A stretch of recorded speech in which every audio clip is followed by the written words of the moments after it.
Nah sekarang ini yang paling bahaya. Semua pakai uang. Akan tiba satu keadaan di mana peradaban ukurannya materi. Masalah pun materi. Ya, coba nih yang terjadi di Palestina, di mana-mana Timur Tengah. Materi nggak jauh dari oil and gas. Minyak dan gas. Itu yang sekarang rame-rame, kan materi dunia, kedudukan. Sudah dapat kedudukan, cari apa? Cari materi juga. Cari tambang, cari emas, cari nikel, cari batu bara, cari macam-macam materi dunia. Ya, saya nggak tahu kalau di sini ya, nggak tahu saya. Cuma kondisinya ya akan tiba begini. Mau sekolah harus punya uang.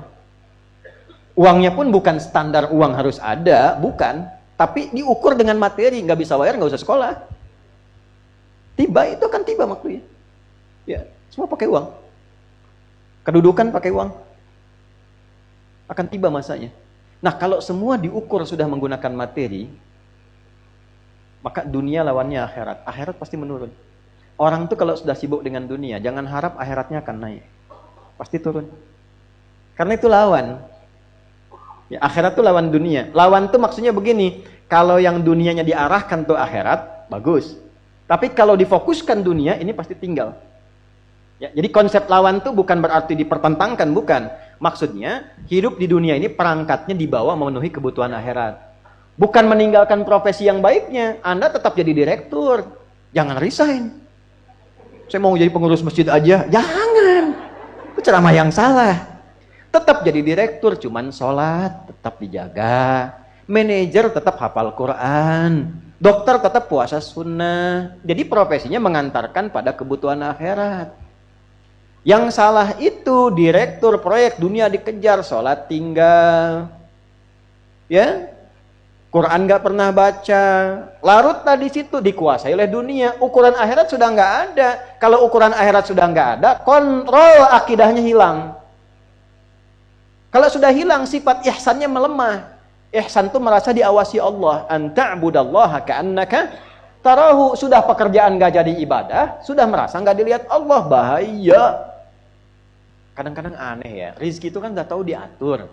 Akhirat kita belum pasti, kembali ke kita ini ikhtiar untuk menjemput takdir Allah. Rizki sudah diatur. Kenapa Anda, maaf ya, ini gini supaya paham logikanya. Yang punya rizki siapa? Saya ulang nih, yang punya rizki siapa? Yakin? Baik. Ini ada tawaran kerja jadi penjaga toko. Saya nggak perlu sebutkan tokonya apalah. Ya, mau Januari, Februari, April, Mei, terserah. Pokoknya toko. Jaga toko, tapi ketentuannya kalau ada waktu sholat nggak boleh sholat. Gaji 1 juta sebulan. Saya tanya, pilih jaga toko apa pilih sholat? Tentu prakteknya demikian. Naikkan lagi deh, antum nih yang kerja di perusahaan. Ada tender nih. Ini kalau 1 juta masih bisa kelihatan sholat. 100 miliar tendernya.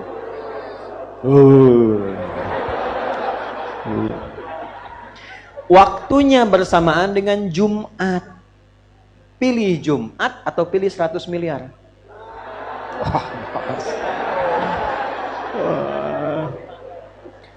Bayar pulsa aja lagi Jumatan. Ini Qul ma indallahi khairum minal lahwi wa minat tijarah. Makanya ketika turun surah Jumu'ah itu ayat 11-nya, kalau yang yakin rezekinya dari Allah, maka kejar yang dari Allah ini.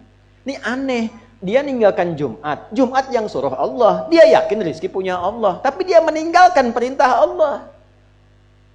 Allah balik nanya, kalau saya wafatkan kamu sebelum dapat itu bagaimana? Kata Allah. Jumat nggak dikerjakan, rezeki nggak didapat. Nah, tapi tidak demikian juga dalam prakteknya. Orang yang terkuasai dunia sampai kena penyakit wahan, ukurannya pokoknya uang.